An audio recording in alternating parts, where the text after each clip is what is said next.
je vous retrouve en ce début d'année 2018 pour vous présenter ce que j'ai préféré dans l'année 2017, c'est le Best of 2017. Et cette fois-ci, je vous parle de mes lectures préférées, donc ce sont les livres que j'ai préféré lire en 2017. Je vais faire plus ou moins par ordre de préférence et je vais commencer avec celui que j'ai vraiment préféré. Il s'agit donc d'Autant en emporte le vent. Si vous ne suivez pas ma chaîne depuis longtemps, vous ne le savez peut-être pas, mais je vous ai bassiné avec pendant un petit moment quand même, ça fait plusieurs vidéos que je le mentionne, mais c'est vraiment un livre que j'ai adoré et que j'ai découvert cette année. Si vous ne connaissez pas, c'est tout de même un classique, mais ça raconte l'histoire de la guerre de sécession vue par le Sud et plus particulièrement par Scarlett O'Hara. Scarlett O'Hara qui à la base est une fille d'une famille assez riche puisque son père est propriétaire d'une plantation.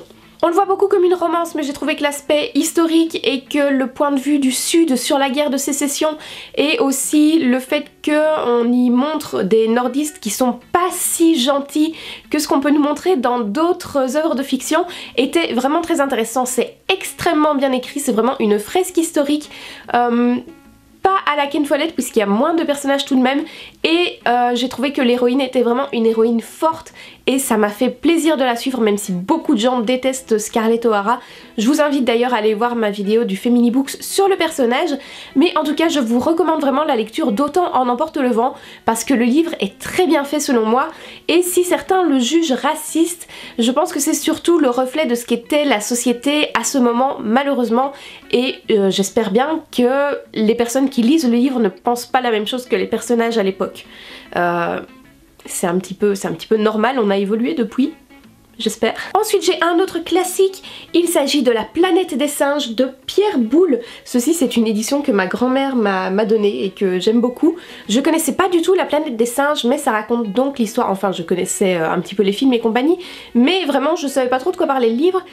Mais c'est l'histoire de personnages, d'humains, donc qui viennent de la planète Terre et qui prennent une navette spatiale pour aller sur une autre planète qui doit abriter la vie et qui ressemble fort à la Terre. Et quand ils arrivent sur cette planète, ils se rendent compte en fait que l'espèce humaine ne semble pas avoir évolué, mais en revanche ce sont les singes qui ont évolué comme les humains et les humains quant à eux sont des espèces d'animaux sauvages. Et c'était vraiment très intéressant. Très bien écrit, j'ai trouvé ça génial comme histoire, même si je m'attendais un petit peu à la fin quand même parce que vous avez une introduction, une fin qui sont un petit peu hors du récit je vais dire, puisque c'est un récit qui est lu par d'autres personnes dans une navette spatiale après que l'histoire se soit terminée. Et que vous dire, à part que ce roman m'a carrément fait aimer les maths et j'ai trouvé que les mathématiques étaient quelque chose de beau au final. C'est vraiment une réflexion super intéressante et vraiment c'est un coup de cœur pour moi alors que je m'y attendais pas du tout. J'ai commencé à le lire sans aucune attente et je l'ai trouvé super ce bouquin, il fait partie de mes préférés maintenant je pense. Enfin c'est... voilà. Une lecture que je vous recommande vraiment. J'ai ensuite Lost Boy dont je vous ai parlé sur le blog et dans une autre vidéo. Ici il s'agit d'un bouquin qui est seulement en anglais, je pense malheureusement il n'est pas traduit en français. Il est écrit par Christina Henry qui a aussi écrit des livres sur Alice qui sont donc des réécritures de contes. Ici c'est une réécriture de Peter Pan et elle a aussi fait des réécritures d'Alice au Pays des Merveilles. J'ai pas encore lu les réécritures d'Alice même si elles sont... elle est près de moi mais je l'ai pas encore lu. Mais en l'occurrence, Lost Boy était vraiment génial. Je dirais, et je l'ai déjà dit je pense, que c'est un petit peu Sa Majesté des Mouches version Peter Pan.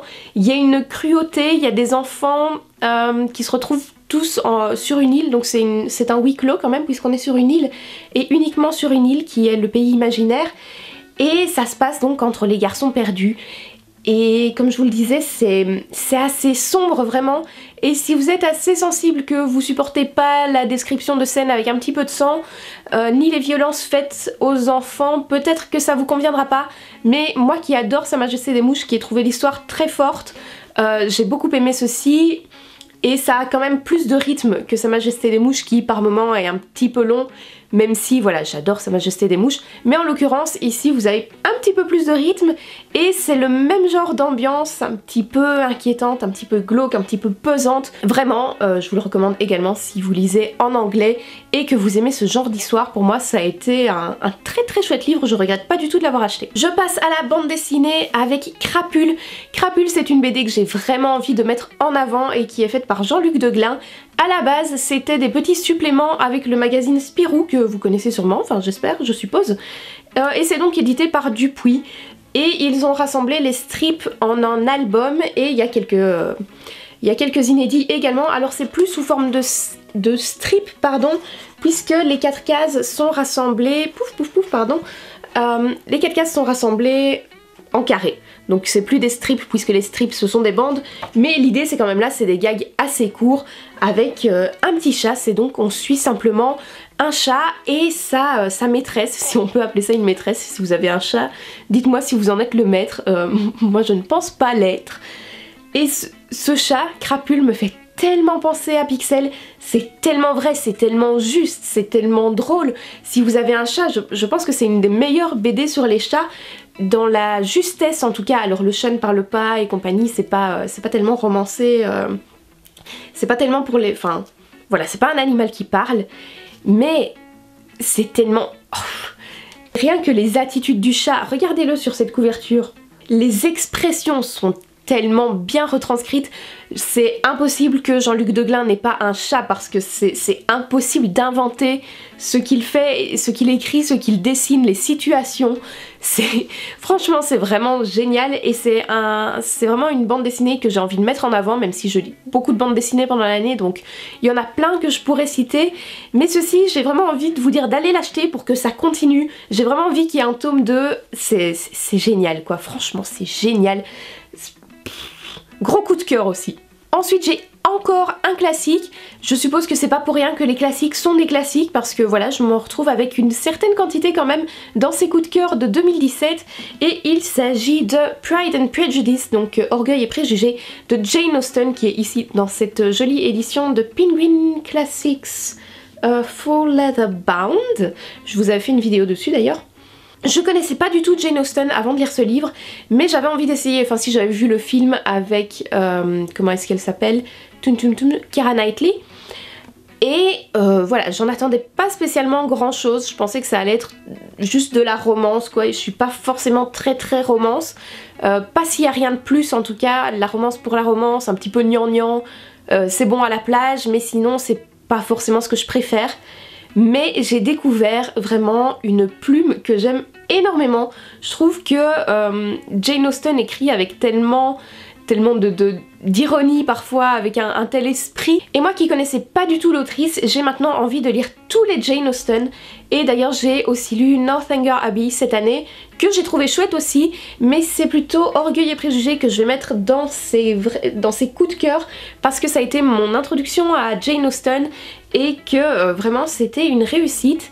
Et je vous conseille de lire Jane Austen parce que c'est pas seulement de la bête entre guillemets romance comme ce à quoi je pouvais m'attendre, mais il y a vraiment une personnalité dans la plume que je trouve assez géniale. Et bon, les descriptions de son époque apparemment sont très réussies aussi, moi je m'y connais pas forcément.